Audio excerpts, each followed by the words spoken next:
Right now at 10, protesters greeted by police threatening arrest, a warning that kept marchers off the streets and on the sidewalks.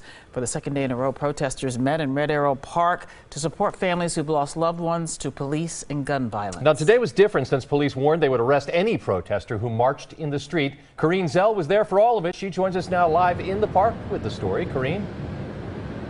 George and Carol, there was a lot of arguing in this park today after protesters were given stipulations about where they could go without getting arrested. A group of about 50 met in Red Arrow Park, expecting to take their signs and chants through the streets of downtown Milwaukee for the second time this week. But this time, protesters were met with a warning from police. They don't want us to take to the streets.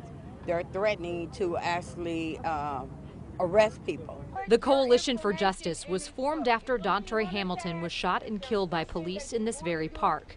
The group says they've never needed a permit, something police say they need now. We have to base our decisions on how we deploy our resources based on current events and what's going on and what, balancing those resource needs so that we are where we need to be. Police say they don't have the resources to block streets for marchers when officers are needed in other parts of the city.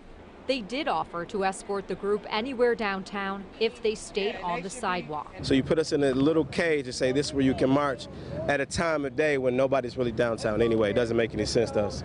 After much debate and arguing with police, Chopper 4 captures the crowd leaving the park while staying on the sidewalk. At the end of the march, protesters drop their signs to hold hands and form a heart. When we take to the streets, we are there to love people. We are not there to hate people. We are there to make them better. Even though protesters didn't march with total freedom, they say they don't feel defeated. They feel victorious. The group plans to come out in big numbers Thursday. Reporting live downtown in Red Arrow Park, Corrine Zell, today's TMJ4.